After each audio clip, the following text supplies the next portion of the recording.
ইতিমধ্যেই শান্তি রক্ষায় পুলিশের সঙ্গে একযোগে কাজ করার কথা বলা হয়েছে আদালতের তরফে এবং একই সঙ্গে যে ছবি আমরা দেখতে পাচ্ছি বিভিন্ন জায়গায় ইতিমধ্যে একদিকে রাজ্য পুলিশের টহলদারি যেমন চলছে, কেন্দ্রীয় বাহিনীও মোতায়েন হয়ে গিয়েছে একাধিক এলাকায়। শামশেরগঞ্জের ছবি আপনারা এই মুহূর্তে দেখতে পাচ্ছেন।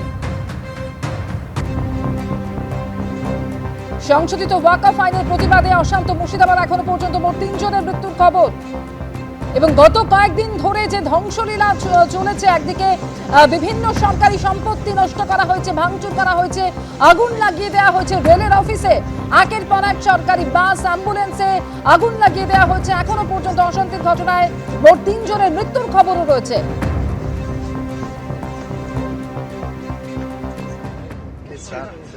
बातचीत हुई और हमें उनके साथ मिलकर इस स्थिति में काम करना है, बस इसी के ऊपर डिस्कशन है। सर, अभी तक कितना फोर्सेस डिप्लॉयड हो चुके हैं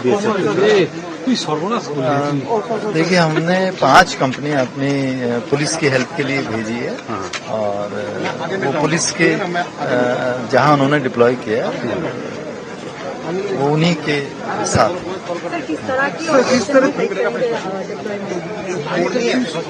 वो जो सिचुएशन है उसको कंट्रोल करने के लिए हेल्प करेंगे और पुलिस के साथ हेल्प करेंगे। हम कोई इंडिपेंडेंटली कुछ नहीं कर रहे हैं, पुलिस की हेल्प के लिए आए हैं। तो जैसा पुलिस चाहेगी हमसे उसी तरीके से बीएसएफ आप जानते हैं हर सिचुएशन के लिए तैयार है।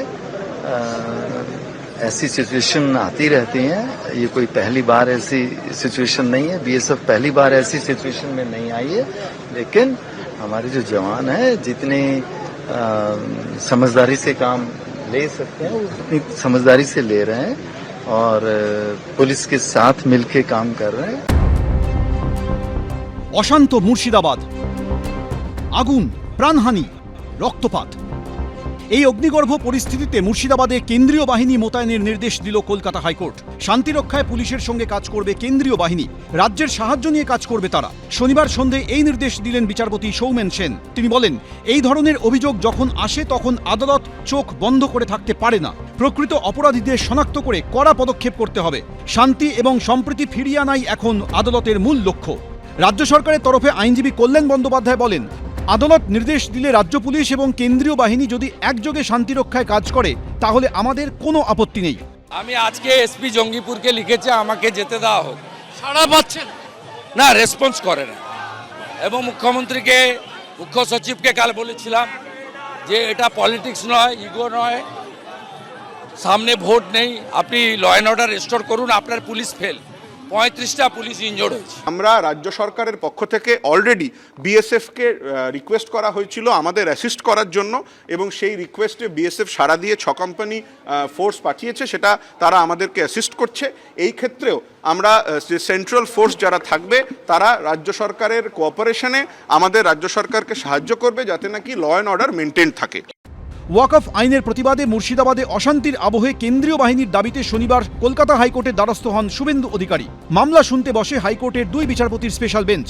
শুভেন্দু অধিকারীর আইনজীবী সৌম মজুমদার সওয়ালে বলেন, রাজ্যের গ্রন্থাগার মন্ত্রী বলছেন যে এই অশান্তি ছড়িয়ে দেওয়া হবে। বিএসএফকে ডাকা হয়েছিল কিন্তু জেলাশাসক তাদের কাজ করতে দিচ্ছেন না। তখন বিচারপতি সৌমেন সেন জানতে চান এখন কি চান। তখন শুভেন্দু অধিকারীর আইনজীবী বলেন, কেন্দ্রীয় বাহিনী মোতায়েন করা হোক, রাস্তায় প্রতিবাদ বন্ধ হোক। বিচারপতি সেন জানতে চান কোন কোন জেলা স্পর্শকাতর। শুভেন্দু অধিকারীর আইনজীবী বলেন, সাধারণভাবে সেটা আমরা এবং পুলিশও জানে। আমতলা থানা কালকে কিছু ব্যক্তিকে গ্রেফতার করেছিল, তারপর তাদের ছাড়িয়ে নিয়ে যাওয়ার জন্য অশান্তি শুরু হয়। তখন রাজ্য সরকারের তরফে আইনজীবী বলেন 138 জনকে গ্রেফতার করা হয়েছে, এডিজি পদমর্যাদার আধিকারিক আছেন, পরিস্থিতি নিয়ন্ত্রণে আছে।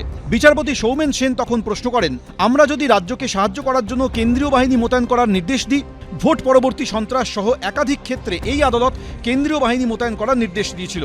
নির্দিষ্ট সময়ের জন্য এই নির্দেশ দিলে রাজ্যের সুবিধা হবে। রাজ্য সরকারের তরফে আইনজীবী বলেন, আমাদের আধিকারিকরা অদক্ষ নন, তারা দক্ষ হাতে সামলাচ্ছেন। তখন বিচারপতি সৌমেন সেন বলেন, নির্দিষ্ট কাউকে রক্ষা করা আমাদের উদ্দেশ্য নয়, আমরা সামগ্রিকভাবে সাধারণ মানুষকে নিরাপত্তা দিতে চাই।